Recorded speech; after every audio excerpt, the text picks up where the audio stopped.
ফার্স্টে আপনাকে কংগ্রাচুলেশনস পানিহাটি থেকে আপনাকে নির্বাচিত করেছে এবং জিতিয়েছে পানিহাটির মানুষরা। তো এর পর পদক্ষেপ কি নিতে চাইছেন পানিহাটির মানুষদের জন্য? পানিহাটির মানুষদের সাথে নিয়েই আমি পরবর্তী পদক্ষেপ গ্রহণ করব এবং মানুষ যেগুলো আমার কাছে বলেছেন তাদের অভাব অভিযোগের কথা, সেগুলো আমি তাদের সাথে নিয়েই বলবো এবং সমস্ত সলভ করার চেষ্টা করব। নতুন সরকার পশ্চিমবঙ্গে এলো, মানে পুরো বিগত 15 বছর সরকারকে ধূলিসাৎ করে নতুন সরকার কি কি পদক্ষেপ গ্রহণ করছে স্পেশালি মেয়েদের জন্য?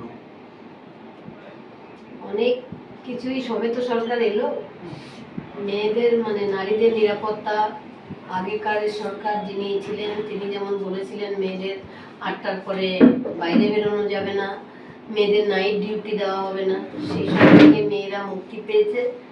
এখন রাতও মেয়েদের, দিনও মেয়েদের, ছেলে মেয়ে কোনো তফাৎ হবে না, এটা আমি অ্যাসিওর করেছি। এবং আমি যেদিন প্রার্থী হয়েছি সেদিন আমি শুধু বলেছিলাম যে, জানি না কেন বলেছিলাম যে পানিহাটিকে আমি নির্মল ঘোষ নামক কালচার আছে তার থেকে মুক্ত করব, আর নবান্ন যে হীরক রানী বসে আছেন তাকে আমি মাটিতে টেনে আনা হবো।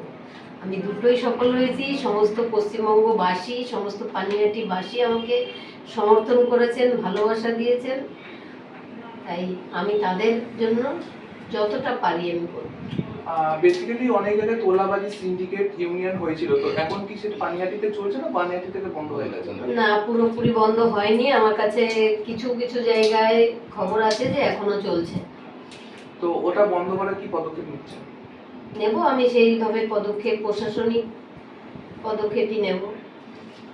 যখন দিদির এরকম ঘটনাটা আপনাদের কাছে ফোন এলো, তো মানে ফার্স্ট একটা কল এসেছিল যে উনি অসুস্থ, এবং সেকেন্ড একটা কল এলো, তাও যেটা কতক্ষণের ব্যবধান, এবং হসপিটালে গিয়ে আপনার প্রথম কি জানতে পারলেন? মানে কাকুর কাছে বেসিক্যালি ফোনটা এসেছিল।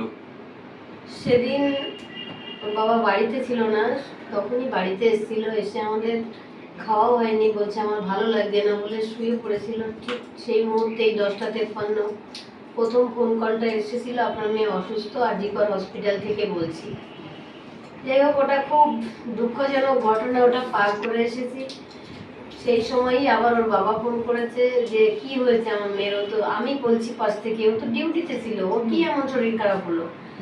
আর হসপিটালটাও দ্বিতীয় বাড়ি, সব ডাক্তারদেরই এটা হয়, যখন তারা 24 ঘন্টা 36 ঘন্টা ডিউটি করতে হয় তাদের ওটা বাড়ি।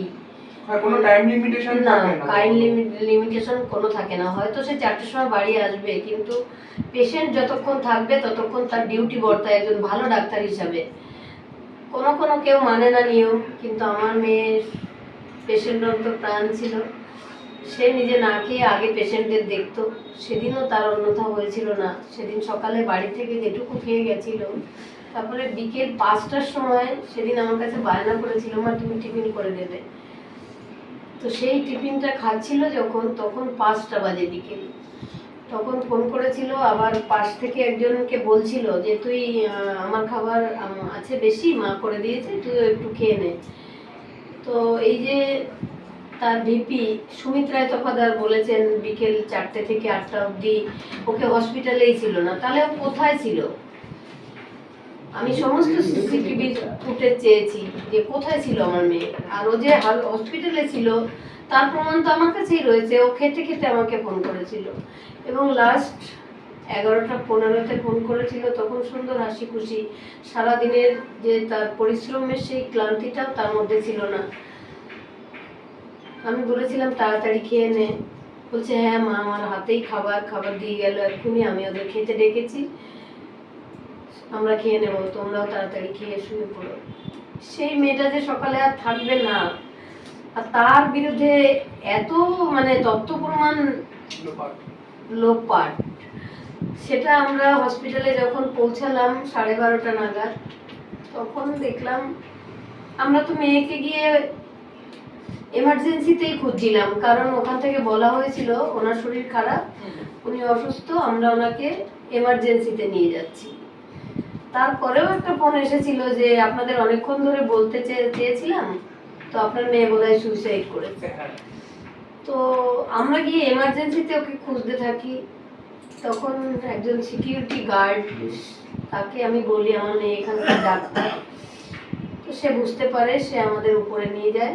সেমিনার হলের দরজায় পুলিশ ছিল, ভেতরেও পুলিশ ছিল, মানুষ গিজগিজ করছিল মাছের বাজারের মতো।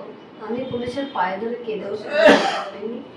আমাদের একটা জায়গায় আলাদা আলাদা বসিয়ে রাখা হয়েছিল। কি চলছিল জানি না আমি তখন, কিন্তু আমরা পারিনি কিছুই করতে। যখন আমি শুনতে পেলাম আমার মেয়েকে খুন করা হয়েছে, সে আর নেই, তখন আমি চিৎকার করে কেঁদে, তার আগে আমার মুখ দিয়ে কোনো বাক্যই ছুটছিল না, পাথরের মতো হয়ে গেছিলাম।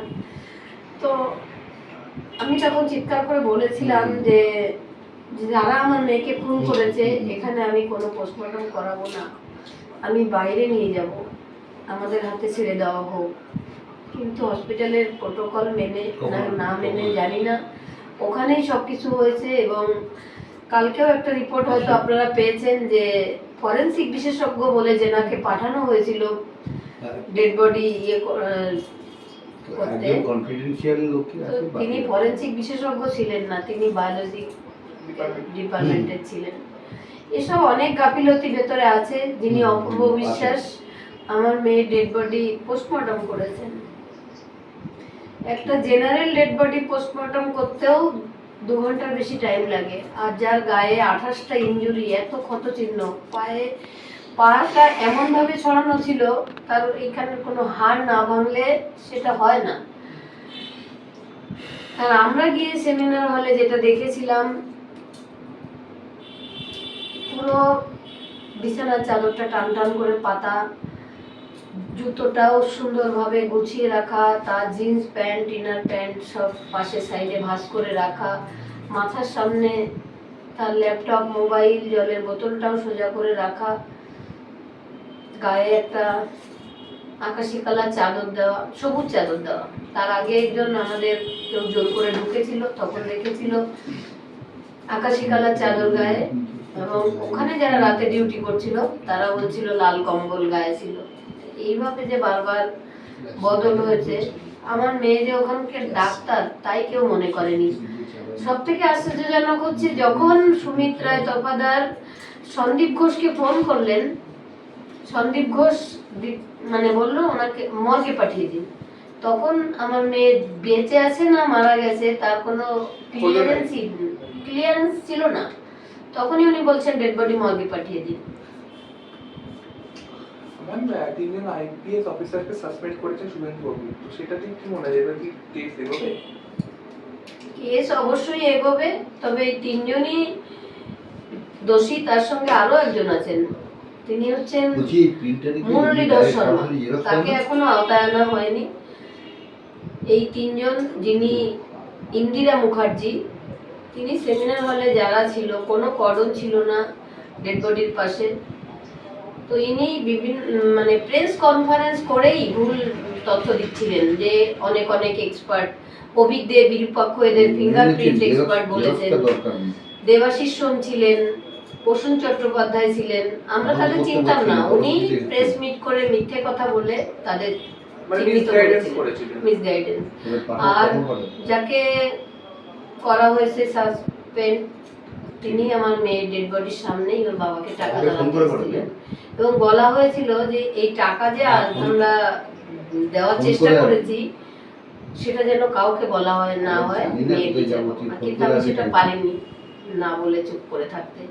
আর বলে ফেলেছি বলেও একটা আলাদা মিথ্যে ভিডিও করে নেওয়া হয়েছিল সঞ্জীব মুখার্জি এবং গোলা থানার ওসি, দুজনে গোলা থানার ওসি দরজার সামনে দাঁড়িয়েছিলেন। আর সঞ্জীব মুখার্জি সেটা ভিডিওটা করেছিল যে এগুলো আমাদের সাথে হয়নি। যখন আপনি প্রার্থী বলে পক্ষ থেকে বানিয়ে, তখন আপনার কোনো মানে তৃণমূলের পক্ষ থেকে কোনো ট্রেড কল বা অ্যাটাক কেউ করার চেষ্টা করেছিল? হ্যাঁ করেছিল, একজন থ্রেট কল দিয়েছিল, সে কোন দলের আমি জানি না, আমাকে ফোন করে বলেছিল আপনি কি বিজেপির টিকিটটা পেয়ে গেছেন।